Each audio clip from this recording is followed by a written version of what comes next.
लाडो, अरे ओ लाडो, दरवाजा खोलो। अरे ये इतनी सुबह सुबह कौन आया होगा? कौन है? अरे मैं हूँ, रानो, दरवाजा खोलो।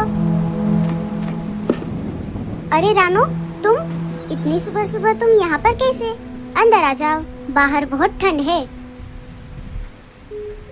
बोलो रानो, आज इतनी सुबह सुबह कैसे आना हुआ? घर पर सब ठीक तो है ना? हाँ लाडो, घर पर सब ठीक है। मुझे बहुत ज्यादा भूख लग रही है और घर पर थोड़ा भी अनाज नहीं था। मैं अनाज लाने के लिए जाने वाली थी, लेकिन बाहर बहुत अंधेरा है। तुम्हारा घर पास में ही था, इसीलिए मैं तुम्हारे पास आई हूँ। क्या तुम मुझे थोड़ा अनाज दे सकती हो? हाँ हाँ, क्यों नहीं। रुको, मैं अभी लाती हूँ। ये लो, तुम्हें जितना खाना है उतना खाओ।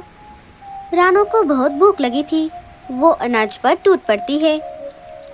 थोड़ी ही देर में वो सारा अनाज खा लेती है। क्या मुझे और थोड़ा अनाज मिल सकता है? हाँ हाँ, क्यों नहीं। ये लो।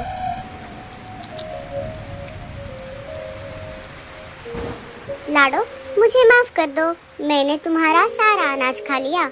जब मैं अनाज लाने के लिए बाहर जाऊंगी, तब तुम्हें तुम्हारा अनाज लौटा दूंगी। अरे पगली, इसमें माफी मांगने वाली क्या बात है? उल्टा मुझे तुम्हें अनाज खिलाकर बहुत अच्छा लगा। आखिर हम एक परिवार है। शुक्रिया लाडो, अब मुझे बहुत अच्छा लग रहा है। मुझे बहुत भूख लगी थी। थोड़ी ही देर में सुबह हो जाती है।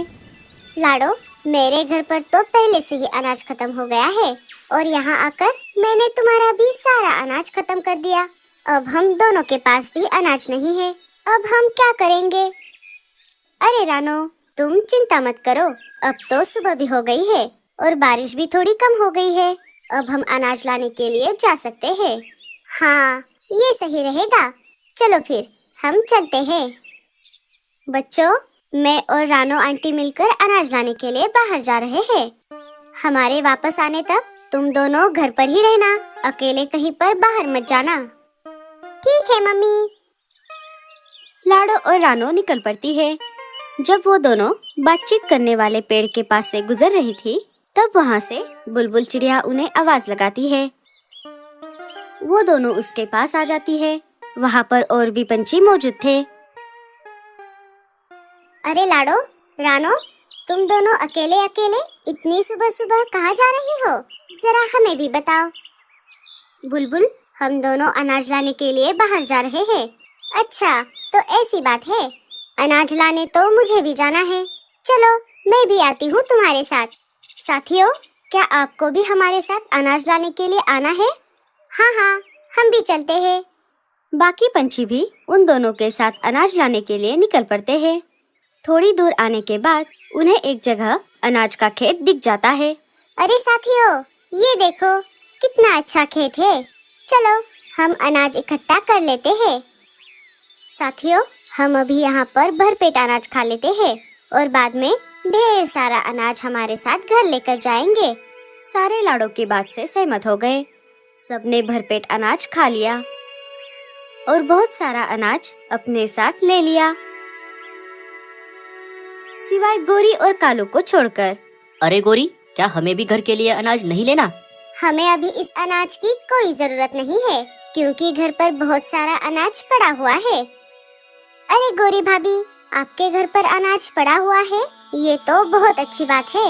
लेकिन अभी हम इस खेत में हैं, तो आपको यहाँ से भी बहुत सारा अनाज अपने घर लेकर जाना चाहिए। क्या पता अगली बार जब हम वापस यहाँ आए और इस खेत का मालिक पहले से ही सारी फसल काट के ले जाए, तो आप क्या करोगी? हाँ हाँ गोरी, टूनी बिल्कुल सही कह रही है। तुम यहाँ से भी ढेर सारा अनाज अपने साथ में ले लो। नहीं नहीं, आप दोनों मुझे मत सिखाओ। मुझे अनाज की कोई जरूरत नहीं है। अरे अरे, अब बस भी करो, बहुत हो गया। चलो, हम सब चलते हैं। सारे वापस अपने जंगल की तरफ निकल पड़े। कुछ दिन बीत जाते हैं। पंछियों ने जो अनाज घर लाया था, वो अब खत्म हो रहा था।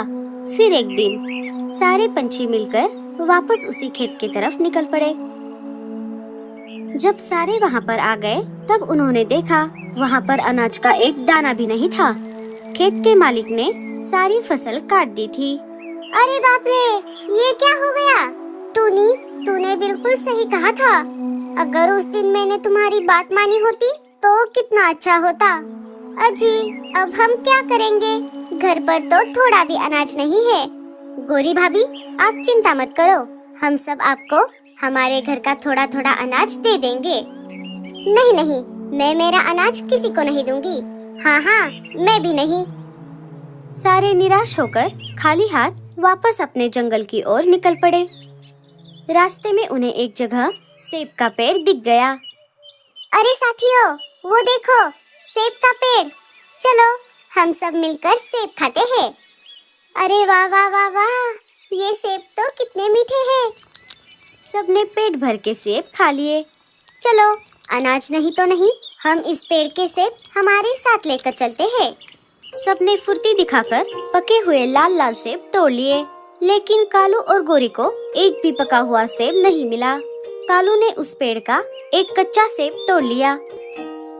गोरी, तुम नाराज मत हो, आज नहीं तो कल ये सेब जरूर पकेगा। सारे वहाँ से निकल पड़ते हैं। लाडो और रानो ने कालू और गोरी को अपने साथ लाया हुआ थोड़ा थोड़ा अनाज और एक एक पका हुआ सेब दे दिया। रात हो जाती है, सारे पंछी सो जाते हैं। सुबह हो जाती है। सुबह होते ही आसमान में घने काले बादल छा जाते हैं और देखते ही देखते मूसलाधार बारिश शुरू हो जाती है। अरे बाप रे, बारिश तो बहुत तेज है। आज मैं अनाज लाने के लिए बाहर नहीं जा पाऊंगी। मेरे प्यारे बच्चों, तुम डरो मत, तुम्हारी मम्मा तुम्हारे पास है। ये तुम्हारी पहली बारिश है। बारिश हमारे लिए बहुत जरूरी होती है, उसी से हमारी पूरी प्रकृति चलती है।